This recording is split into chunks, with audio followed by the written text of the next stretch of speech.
La ressemblance dans le service.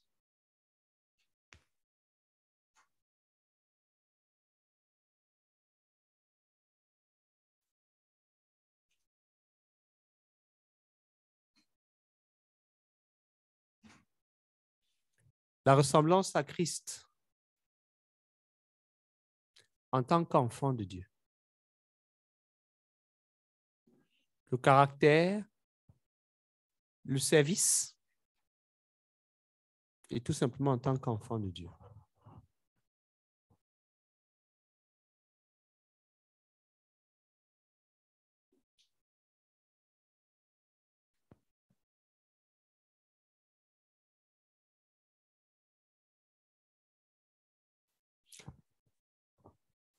Donc, ce qui apparaît le plus important, c'est d'abord la ressemblance à Christ dans le caractère.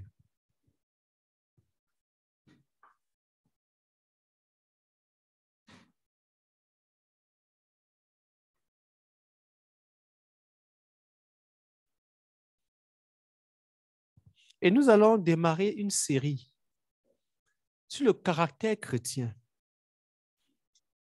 Et ça devrait être le reflet de ce que tu as élaboré dans tes objectifs pendant que tu travailles.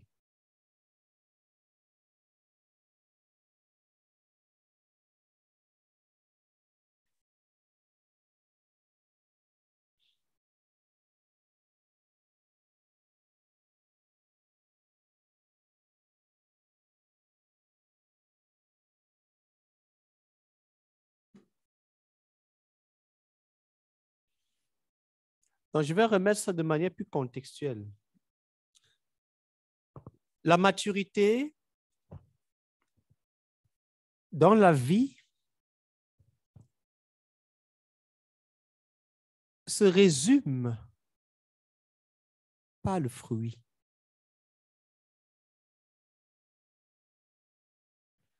La maturité dans la vie se résume par le fruit.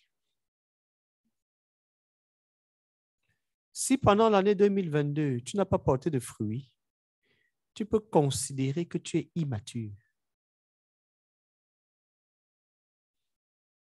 Et lorsque tu seras mature, même de manière naturelle, tu vas porter du fruit, signe et marque de ta maturité.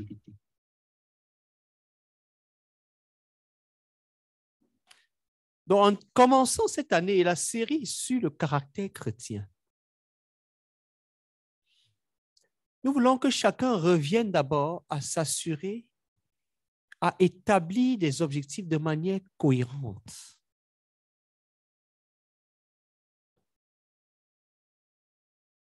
L'être. Qu'est-ce que tu vas être? Dans l'être, il y a la ressemblance à Christ dans le caractère. Et ce caractère est le revêtement des fruits de l'esprit. C'est ce sur quoi nous allons travailler pendant 3 à 4 mois. Dans l'être, il y a la ressemblance à Christ dans le caractère, mais les caractères du diable qu'on va abandonner. 3 caractères du diable que tu vas abandonner, 3 caractères de Christ que tu vas revêtir. Il y a la ressemblance à Christ dans le service. La ressemblance à Christ dans le service. Et à ce niveau-là, tu as le service personnel. Ton service personnel. Il y a le service commun.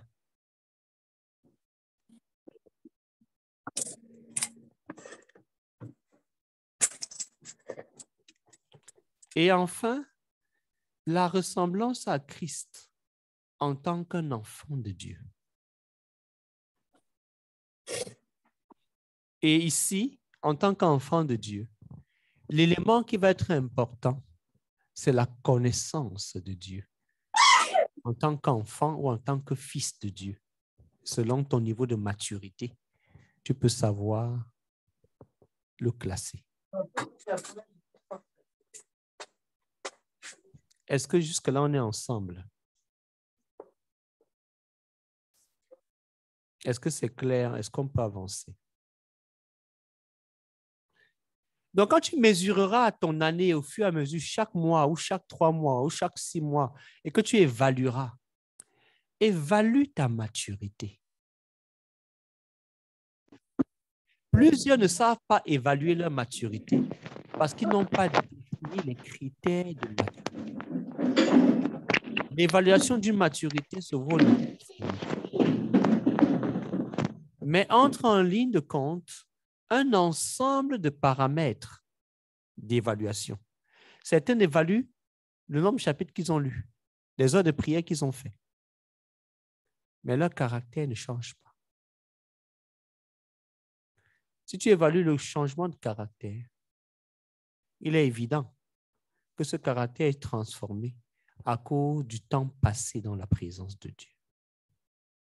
Ainsi, tu as donc la ressemblance à Christ dans le caractère revêtu de Christ et ceux du diable abandonné, la ressemblance à Christ dans le service personnel, c'est-à-dire ce à quoi Dieu t'a appelé de manière distincte, le service commun, ce que tu fais en communauté.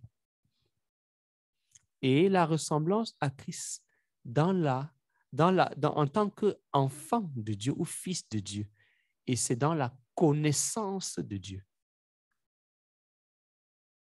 Ça, c'est l'être. Dans la ressemblance à Christ, pour le ministère personnel, c'est où tu demandes à Dieu des dons. Quel don tu vas demander au Seigneur? Il y a quelques années, j'avais demandé au Seigneur le don de prophétie. Et ces dernières années, j'ai commencé à voir les fruits d'éléments de prophétie ou de prophètes se révéler dans ma vie. Ça ne vient pas du chapeau. J'avais demandé à Dieu. J'ai demandé à Dieu une révélation personnelle et distincte de sa personne. Les années antérieures, Dieu m'a donné une révélation il y a 2 ans. Il s'est révélé en moi comme le Dieu de toute la terre. Plus tard, j'ai découvert que c'était un verset biblique dans Ésaïe, le Dieu de toute la terre. Donc, il n'y a rien qui échappe à son contrôle. À partir de là, ce n'est plus une chose théorique. Tu connais Dieu de manière personnelle. Ce n'est pas juste un verset que tu lis. Tu sais ce que c'est, ce que cela signifie. Qu'il n'y a rien sur la terre qui puisse échapper au contrôle de ton Dieu. Et par conséquent, il n'y a rien, ni personne sur la terre qui puisse entraver ses desseins dans ta vie. Voilà ce que produit la ressemblance à Christ en tant que fils de Dieu au niveau de la connaissance de Dieu. Donc, dans le service de manière personnelle, tu demandes les dons. Comme ces dons sont pour l'édification commune, il y a donc les dons aussi pour le service commun. Je commence cette série par la fin, volontairement, à mon habitude. Parce que au moins, tu sais le chemin pour arriver, tu sais l'attendu. Et que s'il y a l'enlèvement, au moins, tu as donné la fin, la conclusion. D'autant plus que la fin du jour vaut mieux que son commencement.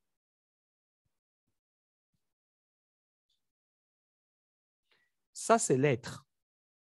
C'est la partie la plus importante dans tes objectifs. Que seras-tu en 2023?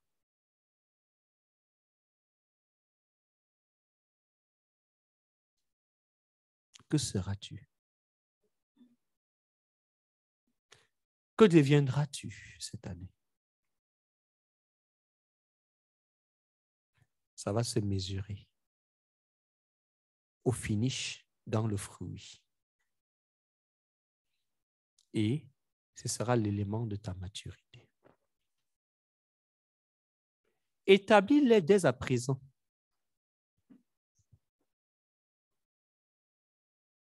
Établis-les dès à présent. Ne sois pas distrait. L'année va être chargée d'obstacles. Ta foi va te permettre de braver les obstacles. Ce sera aussi de bonnes nouvelles.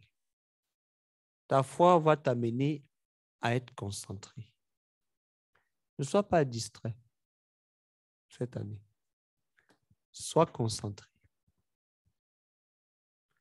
Que ta feuille de route soit claire, de manière personnelle, ce qu'on appelle les objectifs personnels.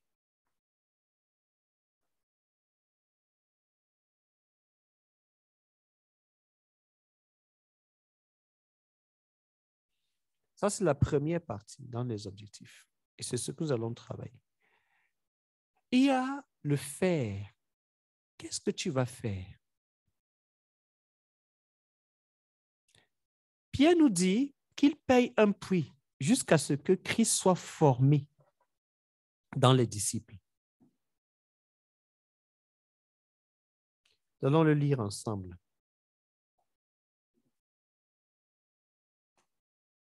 Un Pierre, chapitre 2, versets 1 à 3.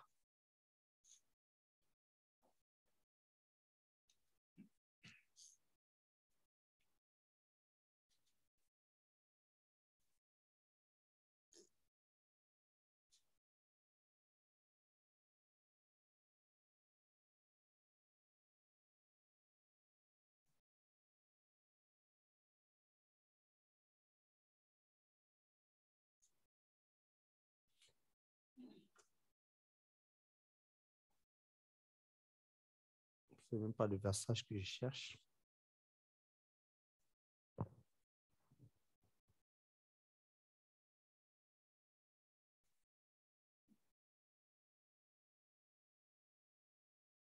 Lisons déjà un Pierre 3, un Pierre 2, 1 à 3.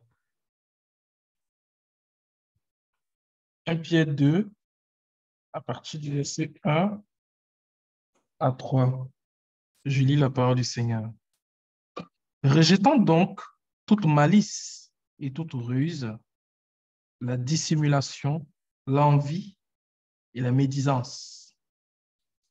Désirez comme des enfants nouveau-nés le lait spirituel et pur, afin que par lui, vous croissiez le salut. Si vous avez goûté que le Seigneur est bon. Amen. Amen. Amen. Pierre nous invite à la croissance. Cette croissance, il a traduit par un rejet des fruits du diable, un rejet du caractère du diable. Il énumère ici quelques-uns de ces caractères qui, pour lui, sont les plus déterminants. Le premier qu'il énumère, c'est d'abord la malice. Être malicieux. Il dit, ça là, on ne cherche pas à s'améliorer, on rejette. Donc, tu dois identifier les choses que tu dois rejeter, qu'on doit plus nommer dans ta vie. Parce que le Seigneur a changé ton cœur. Et il t'a donné le cœur selon lui, pour lequel tu produis des repentances à salut, pour lequel on ne se répand plus. Tu traites une chose de manière radicale. On ne mentionne plus ça dans ta vie. On ne mentionne plus ça te concernant. Régler une fois pour toutes. Rejeter la malice. Ensuite, toute ruse. Toute ruse. Il continue la dissimulation. Sois toi-même un homme libre, un homme que Christ a affranchi pleinement. Dans tes forces, dans tes faiblesses, sois la lumière, expose-les. C'est ce que tu es. Ne cherche pas à dissimuler, à user de ruse, de malice. Ça ne va pas t'aider. Dieu te connaît. C'est peut-être les hommes qui ne te connaissent pas. Ça ne sert à rien de faire semblant. Le diable aussi te connaît. Ça ne sert à rien. Tu fais donc semblant pour qui? Si ce n'est pour toi-même et pour les hommes. Or, l'enjeu n'est pas pour les hommes. L'enjeu est une bataille en cours. Il y a un camp, le camp de Dieu. Il y a un autre camp, le camp du diable. Il n'y a pas un troisième camp qui s'appelle le camp des hommes. Je suis désolé. Soit tu es dans l'un, soit tu es dans l'autre. Donc la considération des hommes est à zéro. Peut-être tu ne le savais pas. La considération des hommes est à zéro dans la bataille et dans l'enjeu en cours. Zéro. Donc vouloir faire tellement plaisir à l'homme par ruse, par dissimulation, par malice, tu n'es pas en train de t'aider. Tu n'es même pas sage. Tu n'es pas sage du tout. L'envie qui pousse plusieurs dans des péchés, parce qu'ils ont envie. Envie de dormir, envie de manger, envie de tel plat, envie de tel goût, envie, envie, envie. Rejette l'envie. Si tu veux vivre par envie, tu n'auras jamais envie de prier, envie de jeûner, envie d'aller évangéliser, envie de donner tes dîmes et tes offrandes. Les envies alimentent la chair. Or, le péché est condamné dans la chair. Et la chair est une poussière. Au ciel, il n'y a pas la poussière. Voilà pourquoi on entre au ciel avec des corps célestes, pas avec des corps terrestres. Arrête de prendre soin de l'agile, de décorer l'agile par envie. Et très souvent, c'est pour qui? C'est pour les hommes. Pour qu'ils te voient et t'apprécient. Tu es jolie, hein? Tu es radieuse, hein? Tu es beau, hein? Mais si Dieu ne t'apprécie pas, et si le diable ne t'apprécie pas, c'est qu'aucune appréciation là n'est juste. L'appréciation du diable est opposée à celle de Dieu. Celle de Dieu est opposée à celle du diable. Donc, l'un des appréciations te suffisent, te permettent de savoir.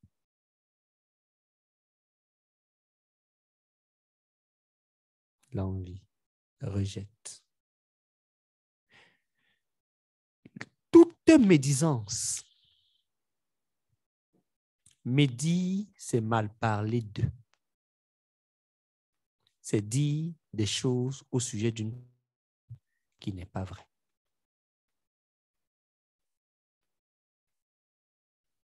Il ne suffit pas que 90, 99% des éléments soient vrais et un faux. C'est médire. Si tu as dit 99 de choses vraies, une chose uniquement fausse, tu as médit. Parce que la médisance est comme la cellule cancéreuse. Elle peut tuer tout le corps.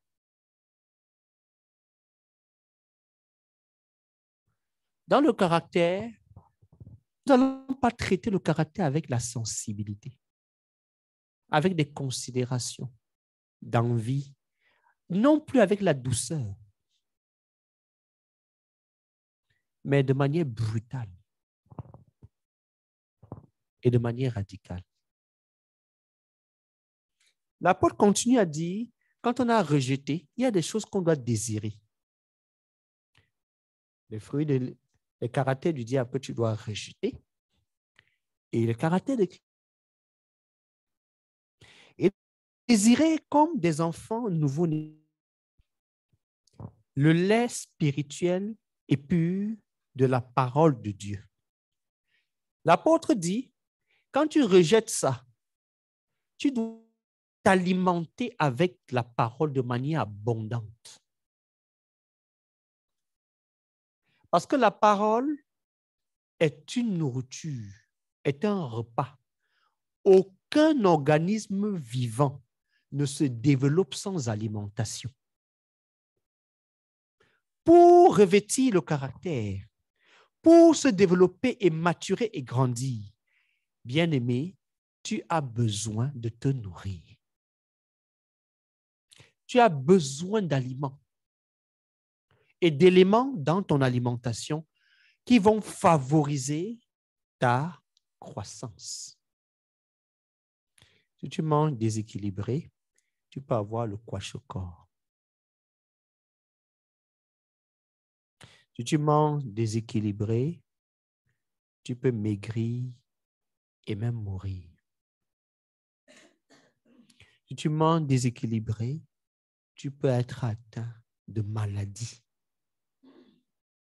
Parce que la santé, disent les nutritionnistes, sont dans les plats, dans le plat. Mais en tant qu'enfant de Dieu, nous disons, la santé est dans la parole de Dieu.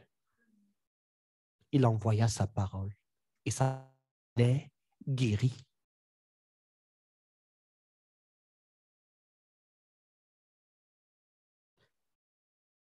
Le lait spirituel est pur de la parole de Dieu. Ensuite, l'apôtre dit, ça va te permettre de croître, de grandir par sa puissance à lui, la puissance même de la parole et la puissance de Dieu. Ça va te permettre de croître. Me permettre de croître. Et ainsi, comme je vais goûter que le Seigneur est bon, ce sera juste merveilleux. Quand tu prends goût et que c'est bon, tu n'as plus envie de lâcher. L'élément que l'apôtre nous met en évidence dans tout ce qu'il a dit, c'est de croître et d'arriver au goût que le Seigneur, il est bon.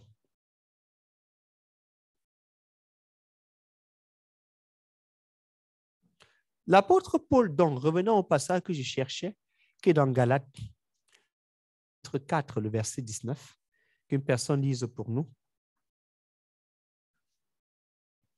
Galates chapitre 4,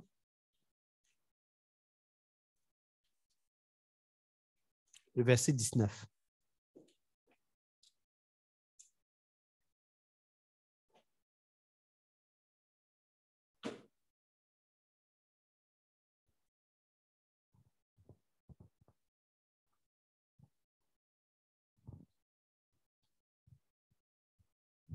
Galates 4, à partir du verset 19. Je lis la parole du Juste Seigneur. le verset 19. Le verset 19. Mes enfants, pour qui j'éprouve de nouveau les douleurs de l'enfantement, jusqu'à ce que Christ soit formé en vous. Amen. Amen. L'apôtre Paul dit que pour que Christ soit formé en ses enfants spirituels, les Galates, il fait quoi? Il éprouve des douleurs. Il paye un prix dans le fer. L'être, on l'a vu, mais le prix payé est dans le fer. Qu'est-ce que tu vas faire pour être? Bien évidemment, dans ce que tu vas faire, tu t'appuies sur sa grâce qui fera et qui te transformera.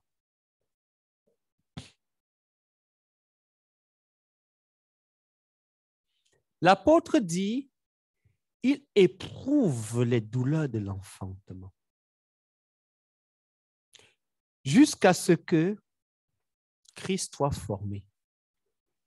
Il est donc en train de dire que pour produire la maturité, c'est comme un enfantement.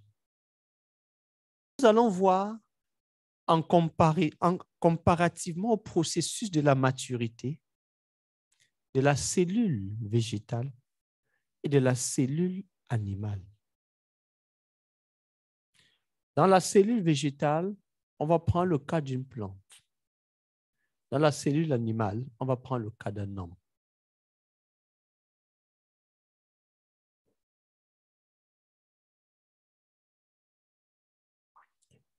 En poursuivant dans les éléments pour mettre le socle de notre série, ouvrons ensemble dans 1 Corinthiens chapitre 13,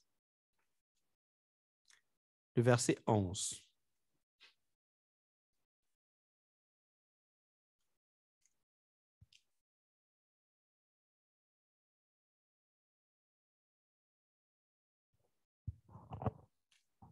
L'apôtre nous dit, Paul, « Lorsque j'étais enfant, je parlais comme un enfant. Je pensais comme un enfant. »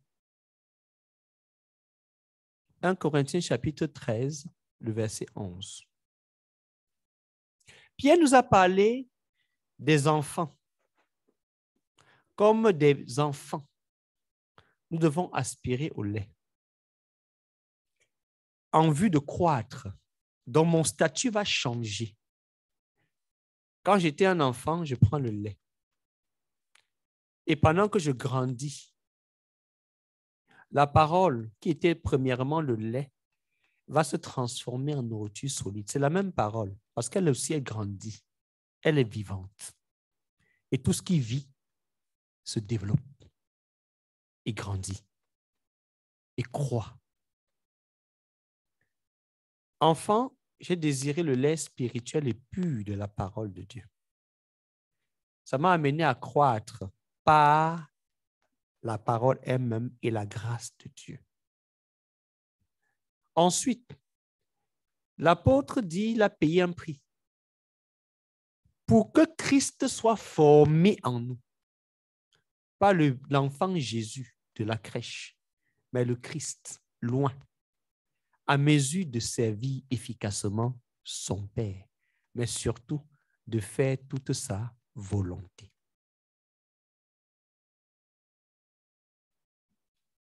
L'apôtre ici nous dit, dans le processus, voici ce qui va arriver. L'enfant parle comme un enfant. L'enfant pense comme un enfant. L'enfant raisonne comme un enfant. Mais il arrive à un moment donné, on change de statut. On n'est plus un enfant. On devient un homme fait. Et quand on devient un homme, on fait disparaître ce qui était de l'enfant. Donc, tu dois faire disparaître dans ta façon de penser, ta façon de raisonner, ta façon de parler, ce qui relève des enfants. En cela, le Seigneur nous a même donné une prophétie. Laissez les enfantillages. Quels sont les enfantillages? Te plaindre d'un frère ou d'une sœur, c'est un enfantillage. Mal parler, médire, c'est un enfantillage. C'est que tu as le temps des enfants pour t'en occuper. L'homme fait a d'autres choses à faire. Son temps est d'abord précieux. Il doit le racheter.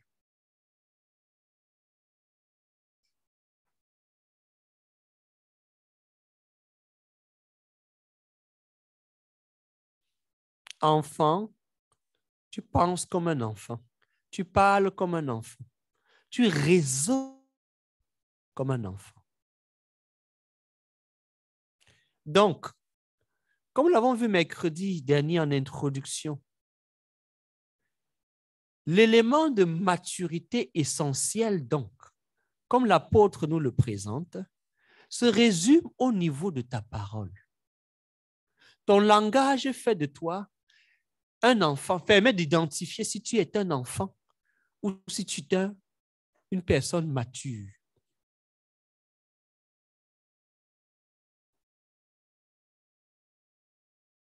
La manière avec laquelle tu parles, tu t'exprimes, permet de voir. Ça, c'est un enfant. Ça, c'est une personne mature. L'enfant est préoccupé par les détails. L'homme mature est préoccupé par la finalité. S'il m'insulte, je porte du fruit, ça va. Tu as perdu beaucoup de temps dans ta vie parce que tu as refusé de grandir. Tu voulais rester enfant, raisonnant comme un enfant, parlant comme un enfant, pensant comme un enfant. L'apôtre donc nous dit, nous allons mesurer la maturité dans nos paroles, dans nos pensées et dans notre raison. Et l'ultime élément de mesure de la maturité, la parole. Je tiens ma bouche, je maîtrise tout mon corps.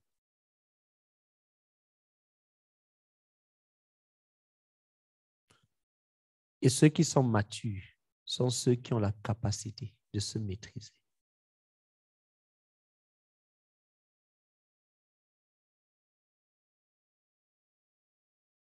Regarde les domaines dans lesquels tu échoues en maîtrise de toi. Travaille dessus cette année pour revêtir la maturité. Tu n'arrives pas à te maîtriser sur Internet, Facebook, WhatsApp, Telegram, YouTube. Voilà ton champ de travail.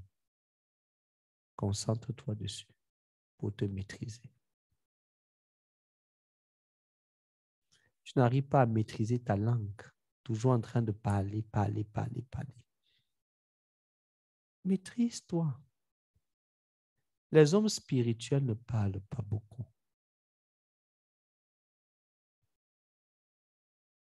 L'homme spirituel, c'est parce qu'il médite beaucoup. Ceux qui méditent ne parlent pas beaucoup. Ne parlent pas beaucoup. Parce qu'ils savent que la bouche qui parle ne manque pas de péché.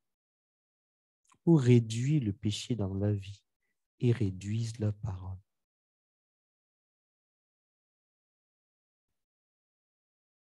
Élève la voix pour toi. Pour déjà asseoir les éléments que nous sommes en train de présenter pour structurer notre série.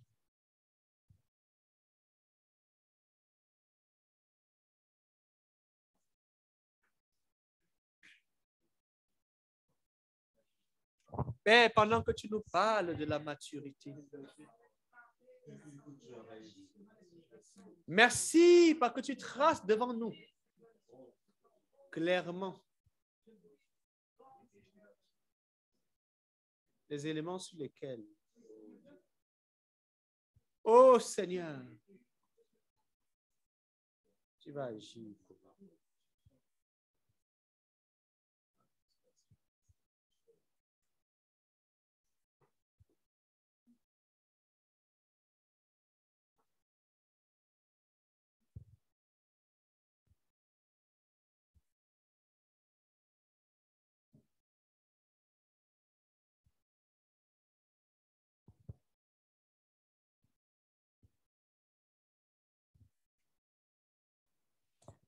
L'apôtre va continuer au chapitre 14, au verset 20 de 1 Corinthiens.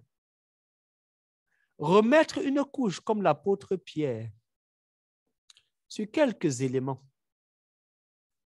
Nous allons nous attarder à regarder aussi son ordre. Quelqu'un lise 1 Corinthiens chapitre 14, le verset 20.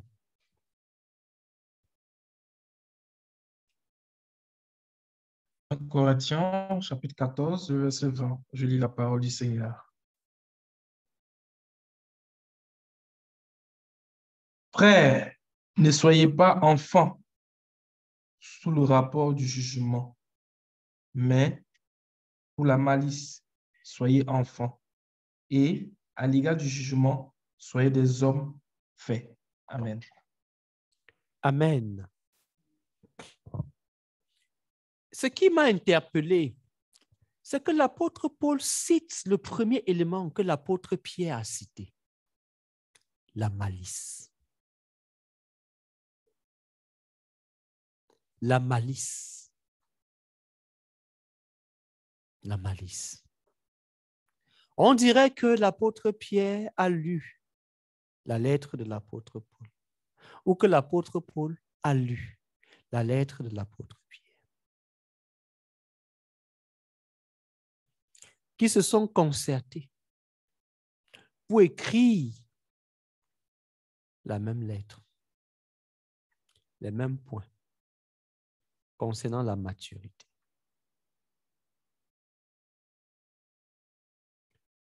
Ils ne se sont pas concertés, mais ils ont puisé à la même source, Christ, formé en eux.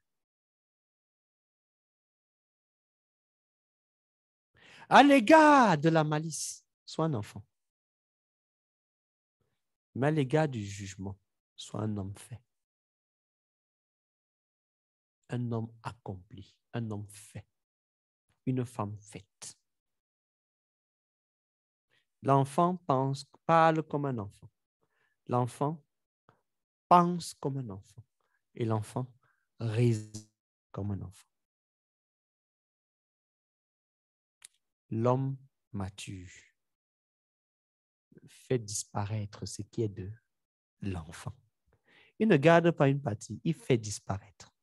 Il rejette ce qui est de l'enfant. L'enfant, c'est les malices, les ruses, les dissimulations. L'apôtre dit, pour la malice, un enfant, mais le jugement, un homme fait. La parole, pour nous nourrir afin que nous croissions, elle est un lait quand on est un enfant, pour nous amener à croître. Quand on croit, cette même parole change aussi. Elle devient une nourriture solide.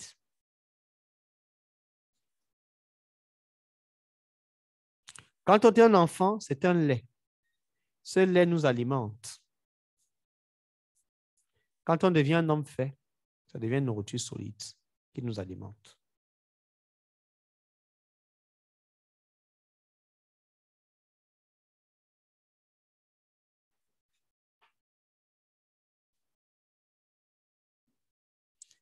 L'apôtre continue dans Éphésiens au chapitre 4.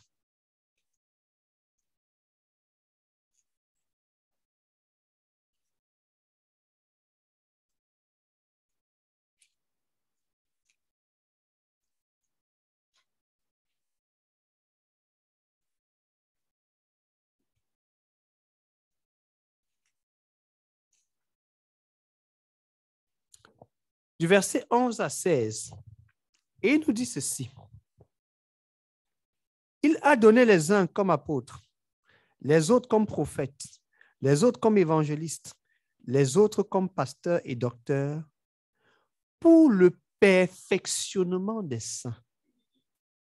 Dieu a prévu que tu sois perfectionné, que tu sois parfait,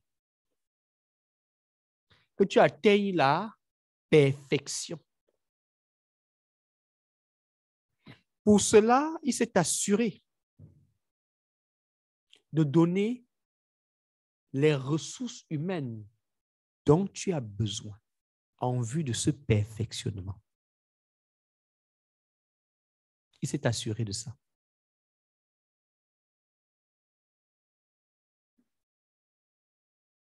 Il continue en disant,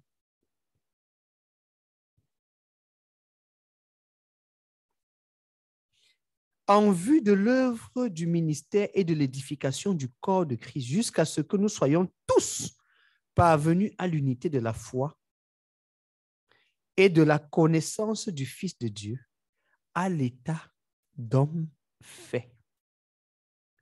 Il y a un chemin de maturité. Il y a un processus pour y arriver, pour identifier et déterminer « je suis mature ».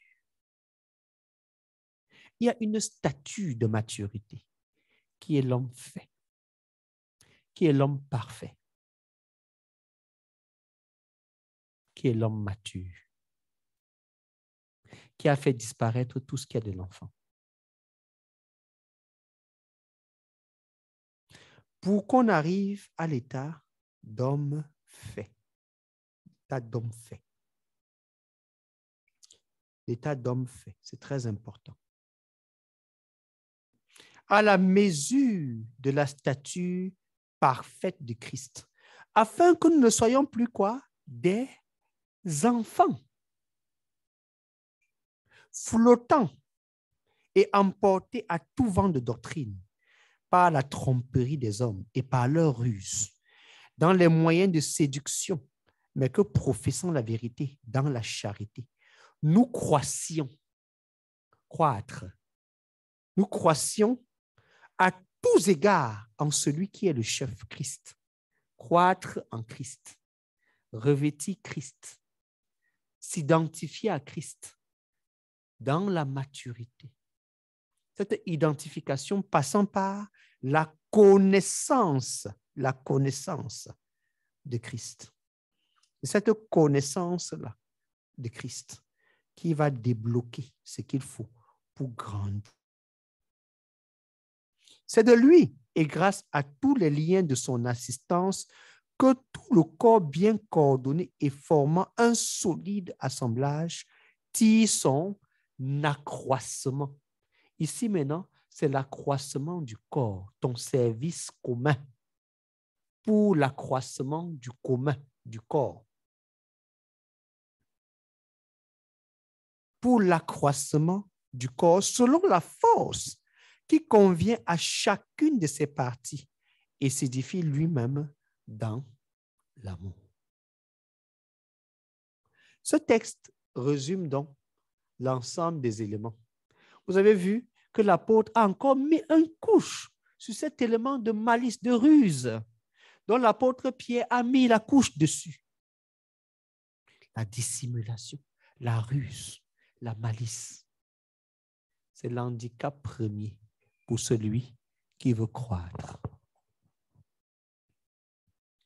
Donc, c'est une année où tu dois exposer, pouvoir grandir et être aidé, confrontant les faits pour ce qu'elles sont, sans faire le faux fuyant, sans dissimuler ni tes forces, encore moins tes faiblesses. N'essaye pas de faire semblant. Non. N'essaye pas de faire semblant.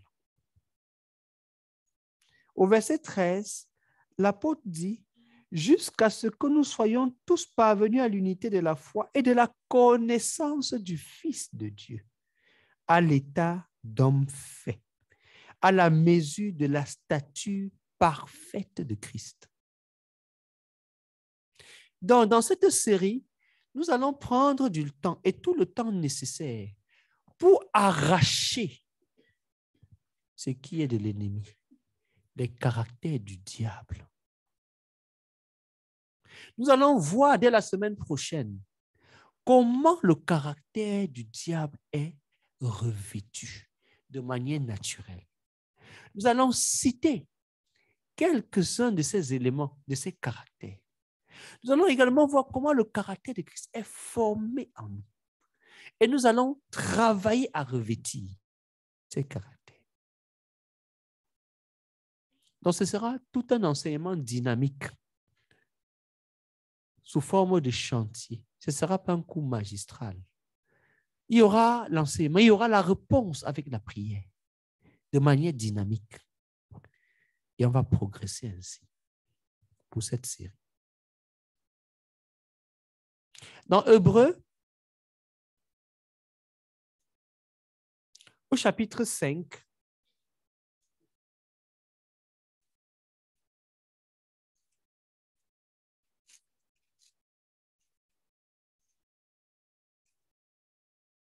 Hébreux chapitre 5.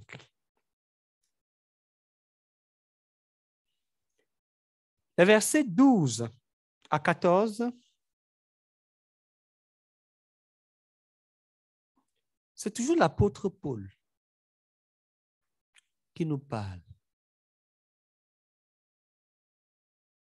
Qu'une personne lise pour nous.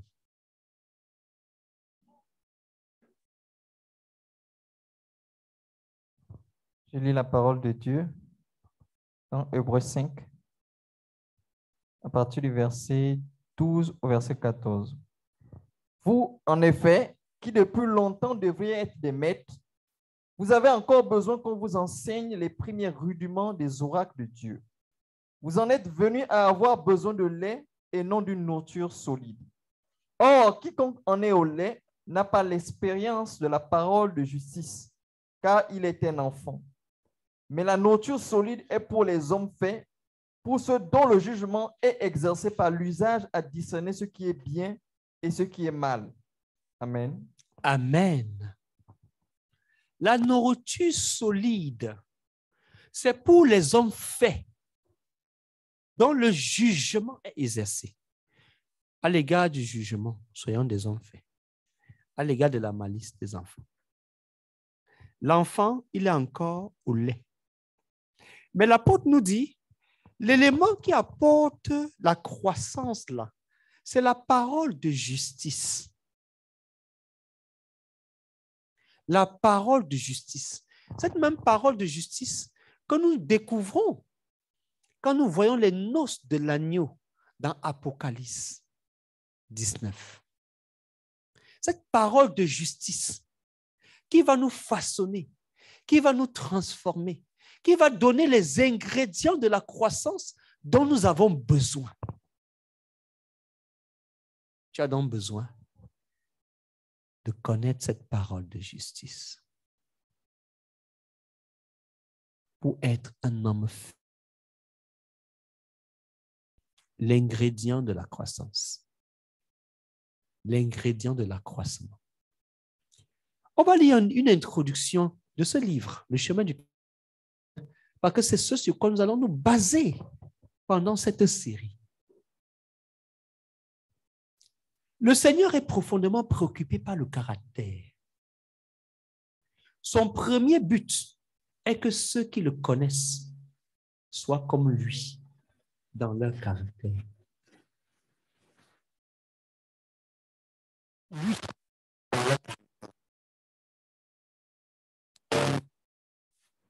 C'est dans ce...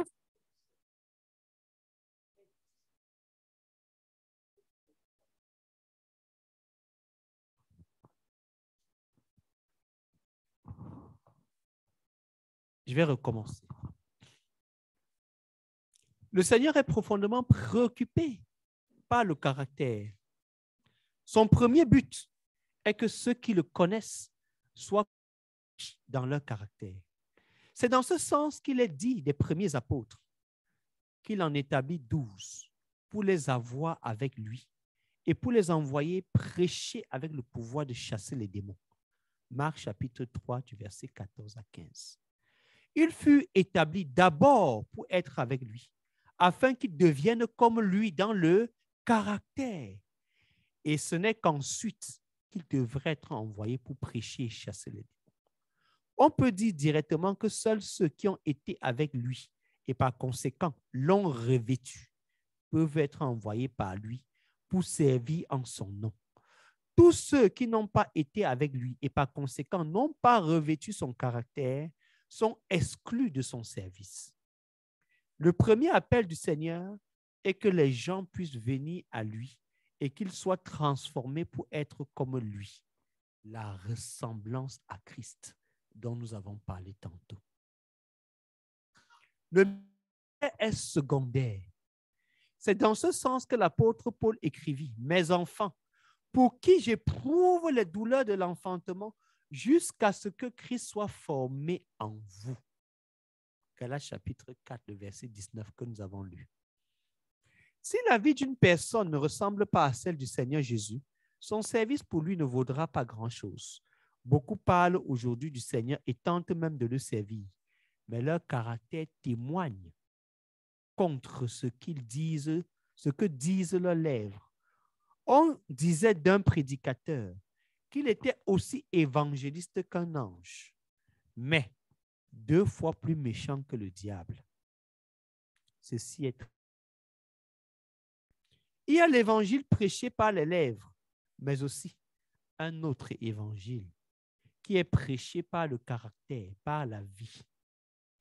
C'est dans le plan de Dieu que les deux évangiles deviennent un seul évangile. Personne ne peut croire au travers de ton caractère. Il faut que tu parles. Tu dois parler. Mais si tu parles et que ta vie est contraire à ce que tes lèvres prononcent, c'est un handicap à l'évangile. Il nous faut donc les deux. Ton caractère et ta prédication. Il faut les deux. Personne ne croira parce que ton caractère est bon. On croit parce qu'on a entendu la parole qui a produit la foi. Et elle nous amène à croire. Or, si est contraire à ta vie, comment croirons-nous? Comment croiront-ils? Il nous faut les deux. Et que les deux deviennent un seul.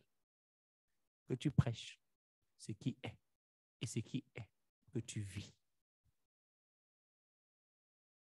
Il se retrouve en toi.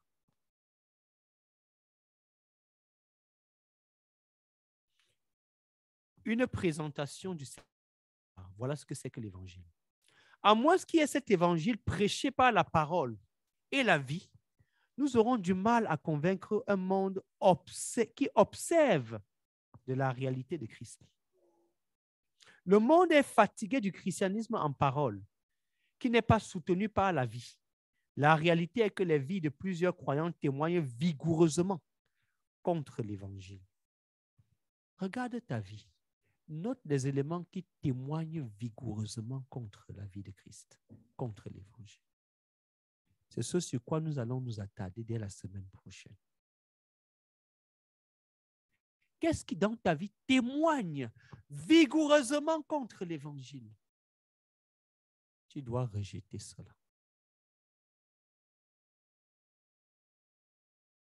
Plusieurs personnes ont regardé dans les vies de beaucoup de croyants pour y voir la discipline, l'amour, la tendresse, la fermeté, etc., qui sont les caractéristiques de Christ, mais n'ont pas vu ces traits de caractère. Nous sommes environnés, bien-aimés, d'une nuée de témoins qui nous observent, qui nous regardent. Ils cherchent Christ. Peut-on trouver Christ en t'observant? Et peut-on croire en Christ en t'écoutant? Peut-on trouver Christ en t'observant? Peut-on croire en Christ en t'écoutant? Dans les églises aujourd'hui, et même dans le monde, on met l'emphase sur les dons du Saint-Esprit.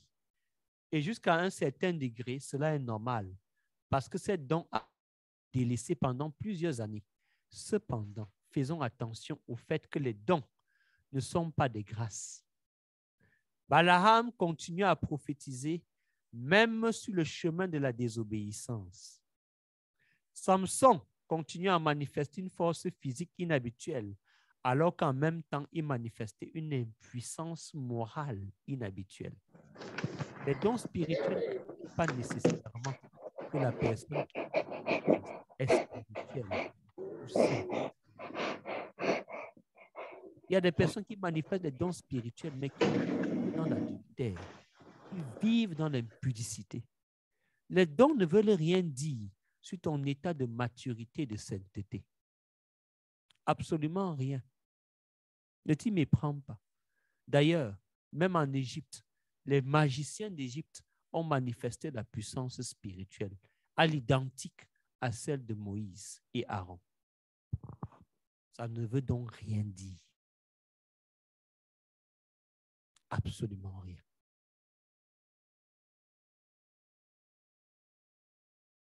Plusieurs me diront en ce jour-là, Seigneur, n'avons-nous pas prophétisé en ton nom? N'avons-nous pas chassé les démons par ton nom? Et n'avons-nous pas fait beaucoup de miracles par ton nom? Alors je leur dirai ouvertement, je ne vous ai jamais connu. Retirez-vous de moi, vous qui commettez l'iniquité. Ils ont prophétisé. Ils ont chassé les démons. Tu veux voir des miracles, des prophéties, tu veux voir des signes et des prodiges, mais ça ne veut absolument rien dire.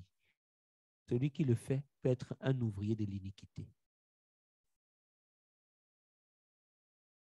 On reconnaît l'arbre par ses fruits. Donc, nous allons nous attarder dans cette série sur le fruit. Parce que le fruit trahit qui tu es. Quand tu aimes le monde, on voit ta grosse voiture et on voit ta grosse maison. On voit ton bling, bling, bling. Marque de ton amour du monde. Ne viens pas nous dire que tu aimes Jésus. Tu aimes le monde. Tous ceux qui sont serviteurs de Christ ont une caractéristique. Ils n'aiment pas le monde, ni les choses qui sont dans le monde. Ne nous dis pas que c'est pour les... Non, si tu aimes les choses qu'il y a dans le monde, tu n'aimes pas. Tu n'aimes pas Jésus. Tu n'aimes pas. Dans l'identification au caractère de Christ, nous devons le voir dans notre quotidien. Ne te séduis pas et ne te trompe pas. Le monde est crucifié pour moi. Moi aussi, je suis crucifié pour lui. Et cela, c'est définitif.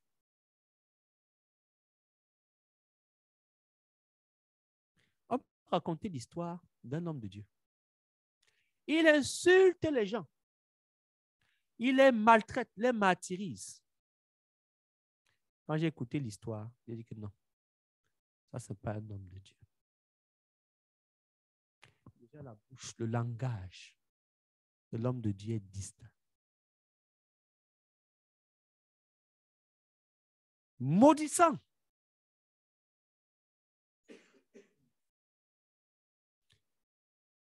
J'ai vu un homme de Dieu mondialement connu. En grandeur nature, en mondiovision, il maudissait. Il dit non, ça, ce n'est pas un homme de Dieu. Opérant des prodiges, hein, des miracles. Mais ça, ce n'est pas un homme de Dieu. Sa bouche le trahit. Ton langage te fait reconnaître. C'est ce qu'on a dit à Pierre. Ton langage te fait reconnaître. Parmi ceux-là qui t'aiment Jésus. Ton langage te trahit. Ta bouche finit par te trahir. Parce que ta bouche libère toujours l'abondance de ton cœur.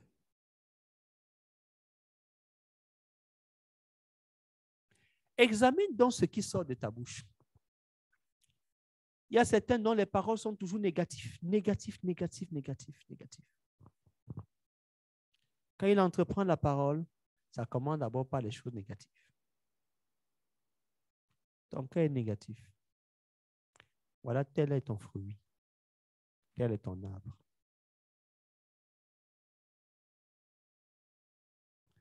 Donc, dans la maturité, il y a les douleurs de l'enfantement dont un prix à payer. Considérons, par exemple, la cellule don végétale, le cas d'une plante. Elle commence par une semence, par une graine. La graine doit être morte pour qu'il y ait la vie. Parce que si la graine n'est pas morte, elle va pourrir quand tu la mettras sur terre. Donc, il faut une mort. Ensuite, cette graine va passer par un processus. Un processus qui sera une transformation.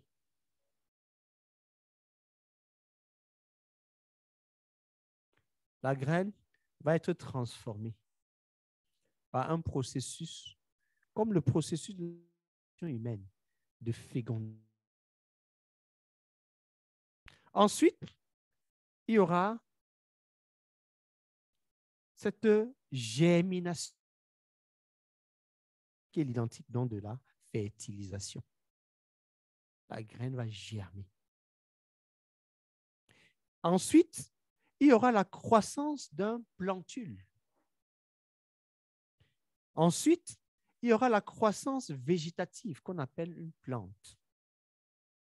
Ensuite, il y aura un bourgeonnement. Le bourgeonnement va donner lieu donc à une floraison des fleurs. La floraison dans les fleurs vont se développer et c'est des fleurs qu'en sort le fruit. Les fruits que tu manges là, elles étaient avant une fleur. Et c'est la fleur qui a produit le fruit. Si ta vie est comme une fleur, nous allons recueillir d'abord le bon parfum pour l'Éternel et ensuite, par le processus de la croissance, le fruit pour l'Éternel. Et ainsi, tu pourras chanter que ma vie soit une fleur, un parfum pour toi, Seigneur. Mais ajouter aussi que ma vie soit une fleur qui produit du fruit pour toi, Seigneur. Et c'est la maturation qui va donner le fruit et on doit récolter. Ça, c'est la plante. Au niveau humain, le germe, mais ce ne sera pas la germination, bien qu'utilisant le mot germe. Ce germe a besoin d'être fécondé. Dès qu'il y a fécondation, il y a création. Mais hormis de la fécondation, il y a déjà la vie. Et j'aimerais que tu le saches. Le germe a déjà la vie. Mais la fécondation produit la création. Donc ne néglige pas la prédication de l'évangile. C'est déjà un germe qui a la vie. Jette-le. À lui seul, il y a déjà la vie. Mais il n'y a pas encore la création d'un enfant de Dieu. Ce germe qui est la parole va interagir avec l'esprit de l'homme, qui est le germe de l'homme, pour donner naissance à un être nouveau, né de nouveau, qui est un enfant de Dieu. Une création. Mais en elle seule, il y a déjà la vie dans le germe. Jette-le. Libère-le. Ne te méprends pas, ce n'est pas quand il y a fécondation qu'il y a la vie. Il y a déjà la vie dans le germe. C'est pour ça que Dieu condamne le péché de masturbation. Parce qu'il y a déjà la vie dans le germe. Dieu condamne.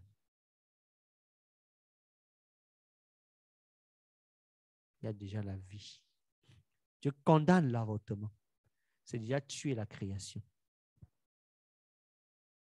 Dieu condamne toutes les techniques scientifiques qui visent à neutraliser le germe. Les ligaments et tout ça. Les vasestomies. Dieu condamne ça. Parce que tu neutralises déjà la vie. Ensuite, la fécondation va donner lieu à la gestation. Dans la gestation, on aura l'embryon qui va se transformer en fœtus. Ensuite, on aura un nouveau-né. Le nouveau-né, on aura un nourrisson. Le nourrisson, on aura ce qu'on appelle la petite enfance. Ensuite, on aura l'enfance. On aura après la préadolescence. Et on aura l'adolescence. On aura l'adolescence, c'est-à-dire avant que tu ne sois un adulte, un majeur. Ensuite, il y aura donc l'adulte, mature, un homme fait. Et on va récolter à la vieillesse. Donc, notre série vise à nous conduire à fait, à l'état d'adulte. Le parcours peut te sembler long, mais on a les ingrédients de transformation nécessaires. La parole de justice. Voilà notre introduction sur le chemin du caractère chrétien que nous allons parcourir pendant ces 3 mois à 4 mois maximum. Nous allons y creuser.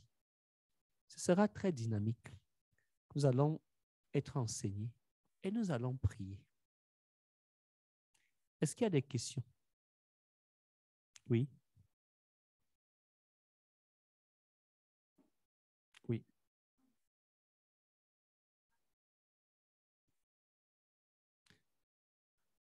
Tu peux reposer ta question? Tout à l'heure, tout au long de votre intervention, vous avez parlé de la maturité. Quand on est mature, on porte du fruit.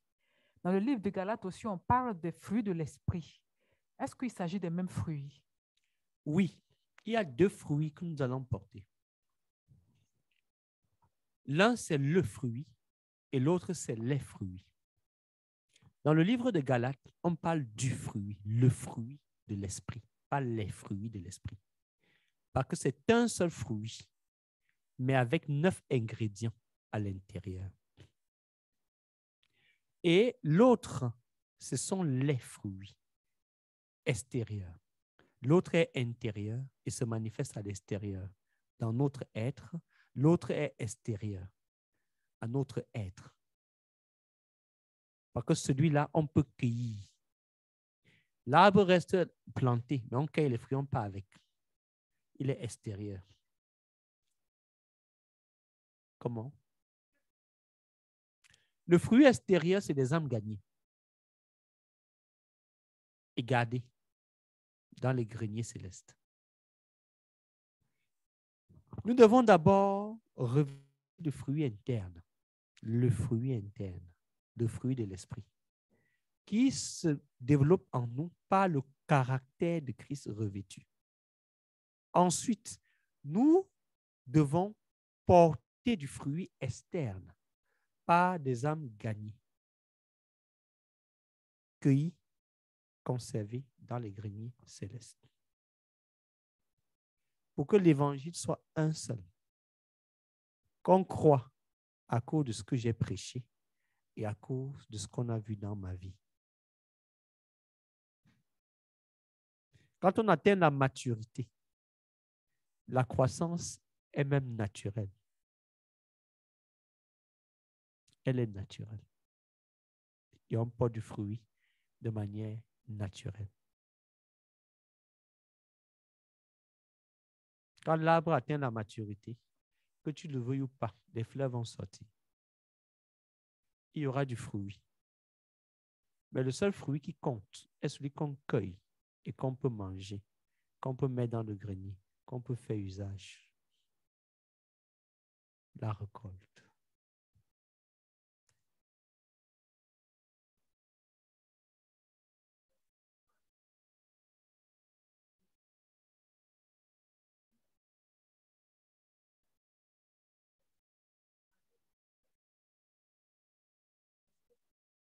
On ne pourra pas gagner les âmes. Évidemment. Donc, c'est-à-dire qu'on peut avoir du fruit, être mature, et si on n'évangélise pas, on ne gagne pas des âmes. Non, c'est incompatible. La maturité se traduit par ce que tu viens de dire. C'est-à-dire évangéliser. Oui. D'accord. Parce que le fruit interne n'est pas suffisant. D'accord. On ne se présente pas devant Dieu seul. On dit, me voici moi et les enfants que Christ m'a donnés.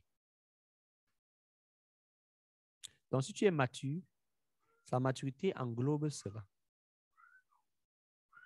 Le fait de ne pas évangéliser est une marque d'immaturité. Quand on est mature, on se développe à l'extérieur. Regarde par exemple ce centre-ci. Signe de maturité de l'Église. Que tu le veuilles ou pas, les gens vont venir tout seuls même. Sans que tu les connaisses, sans que tu les aies invités. On en a déjà vu et on en verra davantage. Quand tu atteins la maturité, il y a un phénomène naturel de croissance qui se produit. Le travail atteint juste la maturité. Il y a une maturité qui est irréversible. Il y a des arbres qui ne périssent pas et qui ne dépérissent pas, qu'importe les conditions climatiques. Un des exemples, c'est le cocotier. Qu'importe les circonstances. Parfois même, c'est le seul arbre qui résiste à la tempête. Les baobabs tombent, mais le cocotier, il est là. Pourquoi? Parce qu'il a développé des milliers de racines dans le sol. Et ces racines sont tellement profondes, étendues et développées.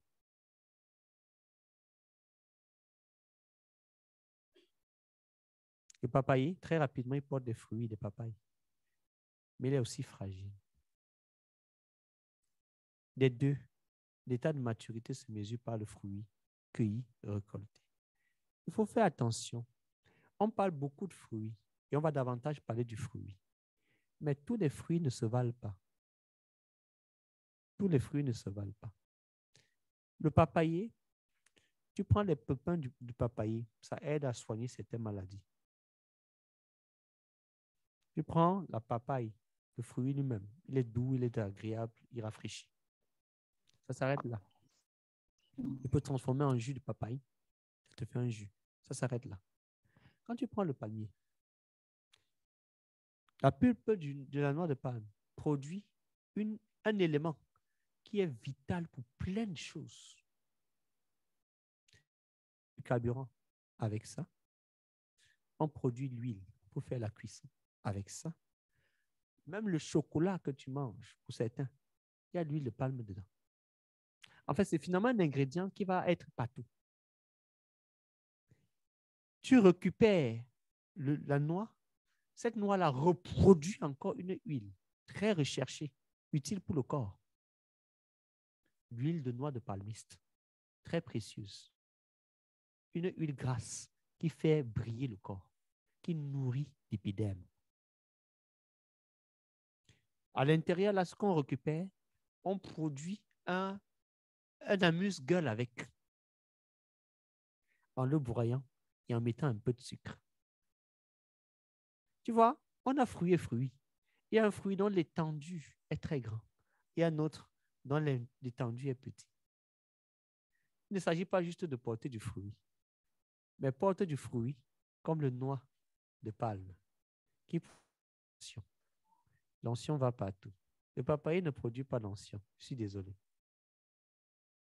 Envie les arbres qui produisent de l'huile. C'est des arbres qui sont à l'image de la maturité que nous allons revêtir.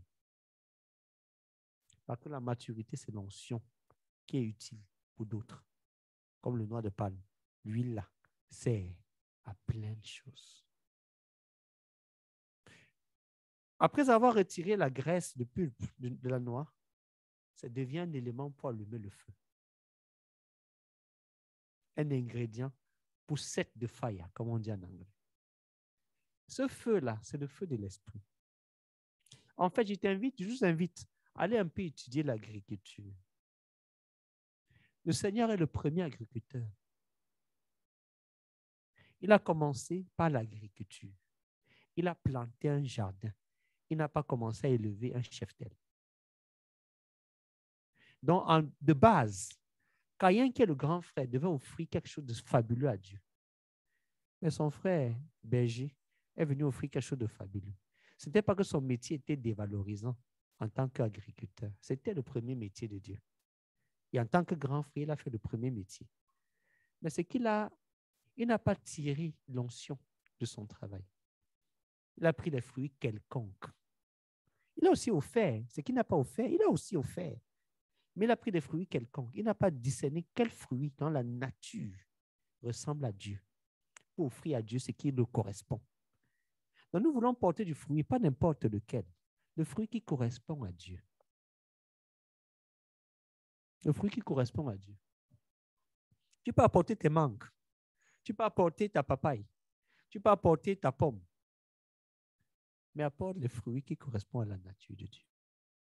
Pas les fruits qui correspondent à la nature de l'homme. Je ferme ma parenthèse. Puisse cela te bénir. Parce que plusieurs ne le considèrent pas. Mais nous avons avoir la grâce de le considérer. Il y a fruit et fruit. Ne te vante pas du fruit. Ton fruit peut ne pas avoir une étendue. Elle peut se limiter à satisfaire les besoins de l'homme. Il y a des fruits qui satisfont les besoins de Dieu. Dans la Bible, certains types de fruits qui sont recherchés même par le Seigneur. Par exemple, la figue est un fruit merveilleux. On va voir ce qu'on peut faire avec la figue. Le sycomore est un arbre merveilleux. Dans la Bible, il y a des arbres comme ça qu'il faut étudier. Le figuier, tu vas retrouver le figuier partout. Le cep, donc de la vigne, tu vas le retrouver dans les éléments distincts. Le sycomore, tu vas le retrouver dans les éléments distincts. En étudiant ces arbres-là, tu vas étudier la nature du caractère de Christ à revêtir. D'autres questions? Oui?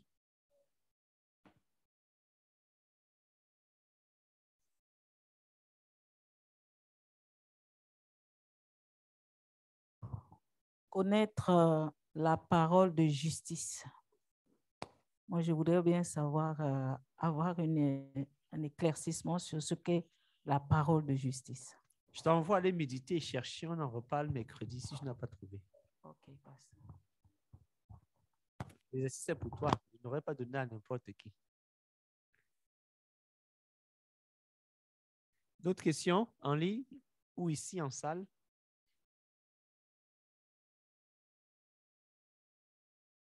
Ok, nous allons nous arrêter là. J'espère que tu as la voix, ou bien tu vas le faire maintenant. Ce que tu dois avoir de manière distincte, une chose qui doit se produire en toi de manière distincte cette année. 3 caractères du diable à ôter. 3 caractères de Christ à revêtir. Note-les avant de quitter cette salle. Ce n'est pas nécessaire à faire. C'est maintenant.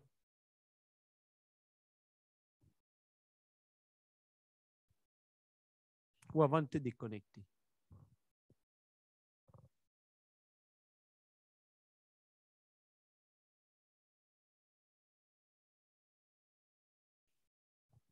Note-les, quitte à les affiner plus tard, mais note-les au moins. Note-les, quitte à les changer s'il faut, mais note quand même.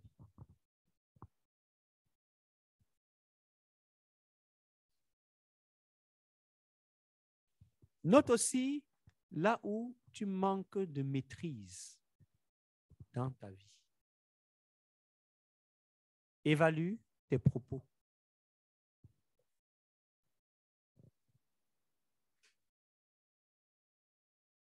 Parce que nous sommes sur le chemin du caractère chrétien. C'est dynamique.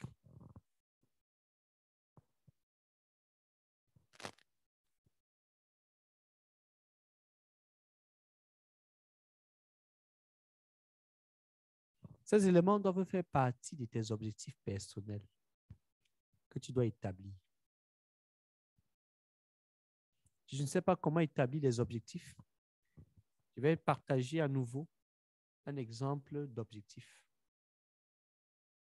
qui peut t'en inspirer.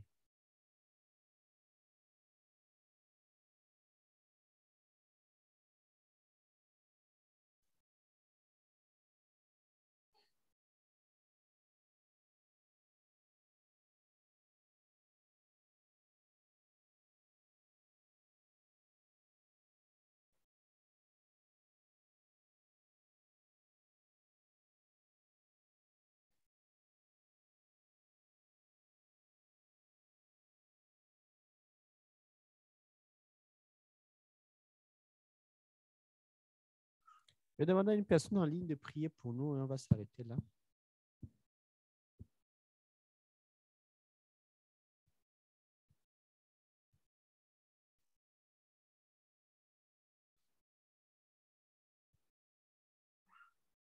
Père, je te bénis, ô Seigneur.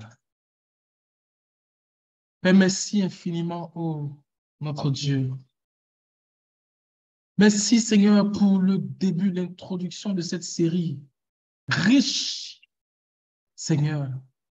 Merci, Seigneur, pour l'étude du caractère chrétien. Merci déjà pour le diagnostic que tu as opéré aujourd'hui comme introduction à cette série. Oh Seigneur, qui va juste nous bénir, qui va juste nous donner de te ressembler. Comme Paul a dit, si c'est moi qui vis, ce n'est plus moi, mais c'est Christ qui vit en moi.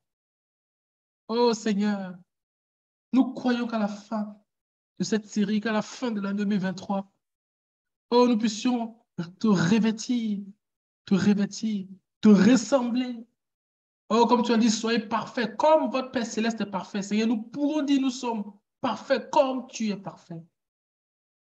Père, merci infiniment pour cette introduction. Je bénis ton nom, Seigneur. Oh, Seigneur, s'il te plaît, amène parmi nous tous nos frères, afin que, Seigneur, puisse prendre part à cette transformation pratique durant toute l'année 2023. Père, merci pour ce thème même qui est extraordinaire. Un thème, oh, pointu, un thème bien ciblé. Oh Seigneur, oh Seigneur, merci infiniment. Quand nous voulons te revêtir, nous voulons te revêtir. Oh, ceux qui seront sauvés sont ceux qui ont le caractère de Christ. Oh, ce sont ceux qui ont revêtu Christ. Ce sont des hommes faits et non des enfants. Donne-nous de passer à l'étape de devenir des hommes faits et des femmes faites. Et non plus des enfants, Seigneur. Merci de faire de nous des hommes d'État et des femmes d'État spirituelles.